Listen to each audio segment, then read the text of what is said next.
I am firmly possessed of a belief that a primary reason why the radical regressive left has advanced so far is that its adherents are more politically active than their opponents by an order of massive magnitude. And whenever I speak upon the urgent imperative of energetic, unremitting civic engagement, a retort I often encounter from others on the right is, oh, I don't have time. I had 3 hours yesterday to watch a college football game, but I can't spare 20 minutes to help defend this country I profess to love. And another common response I come across is, oh, I just have too much to lose. Too much to lose, they say. But one does wonder, in the 30s and the 40s, just how many Germans just had too much to lose or didn't have time?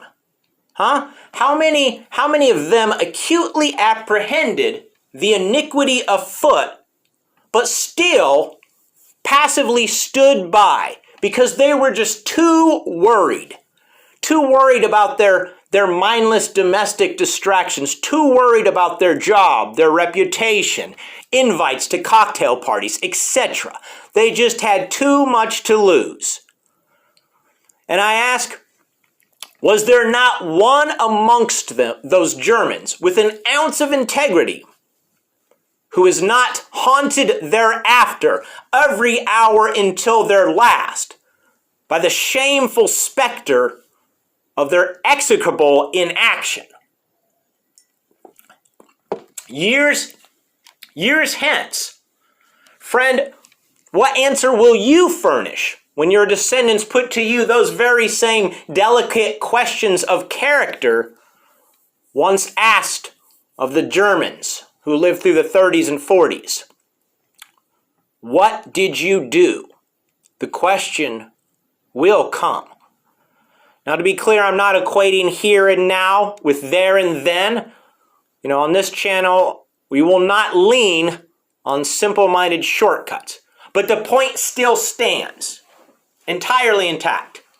American citizens are the stewards of this nation's destiny. When we see something transpiring that we know to be wrong, we bear a solemn responsibility to speak up, to peacefully resist, to act, to do what is moral, regardless of the consequences. I'm reminded of the adage that is, do right and fear no man. Too much to lose. Is it not so that all that may be had must be lost? So in truth, what you as I have to lose is precisely nothing. So what you are listening to at present is the first in a series of what I hope to be mini recordings in which I will put forward my thoughts on matters which commingle at the intersection of politics and cultural dynamics. And in doing so, I will strive ever to uphold a dutiful allegiance to the two most sure-footed guides of intellectual endeavor, logic and truth. Furthermore, I mean to scrupulously avoid any semblance of calumny, speaking as though the whole world were listening, partly because I don't believe you persuade someone by putting them on the defensive. So there will be no pejoratives, no name-calling here. I will attack ideas, not individuals. Okay, so who am I? This is irrelevant. The subject will be accordingly entirely neglected. So what I'll do now is I'm just going to really quickly touch upon the main motivations that are guiding this undertaking. Okay? So, motivation number one, I am persuaded that America, this country I love so dearly, is in a state of precipitous decline and faces myriad mounting challenges. There stands a constitutional republic. The pillars of this republic, which had sturdily upheld it for over a quarter millennium, now ominously groan and begin to buckle. In the ceiling, cracks emerge, extend, and intersect until eventually the entire structure begins to cave in beneath the accumulated rotten weight of its own dumb distractions, Dionysian decadence, delirious delusions, and deadly delights. Friend, it is time for us to reflect on our values and work to strengthen that which has been weakened, to mend these cracks and rebuild. So why is it that I fear our nation is careering towards calamity?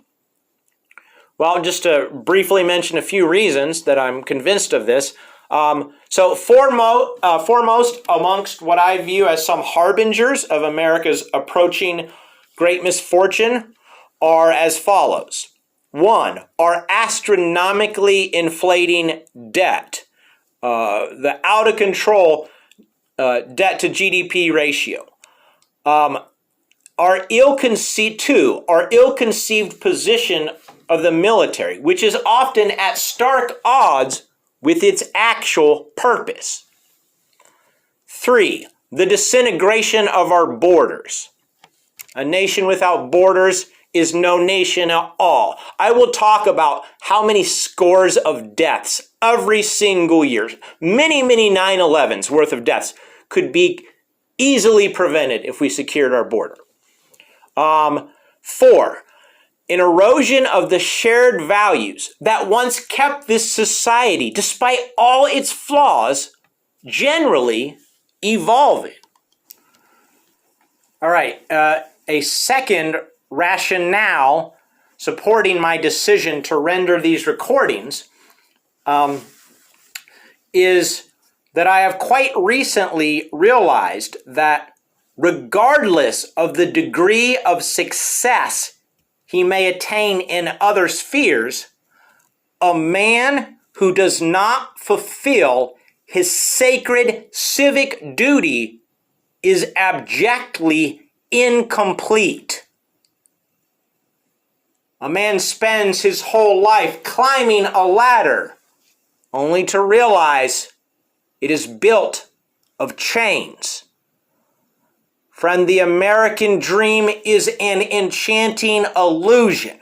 Listen, I am an ardent proponent of capitalism, most certainly.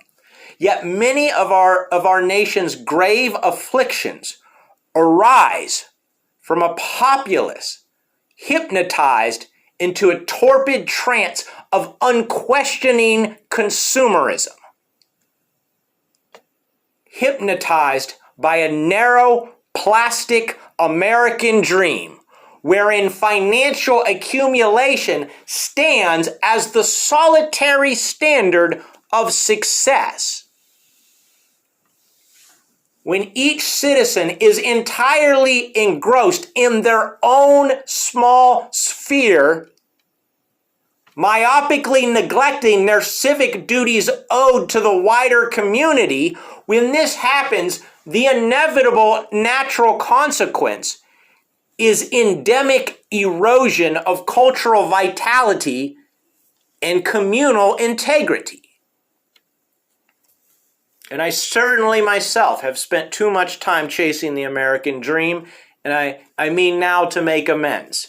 You know, people have told me I've done rather well for myself. They tell me this, and yet the cacophonous chorus of congratulations from without fail to entirely drown out the steady solo within, the one that plays shrillest in silence and renders ruminative notes which pronounce me disgracefully derelict of the sacred moral duty to shoulder my rightful share in this spectacularly sweeping, epic, irenic struggle for the salvation of our nation. Friend, we have the country that we deserve. I must do better. You must do better. The Calvary is not coming. It is already here. And it is up.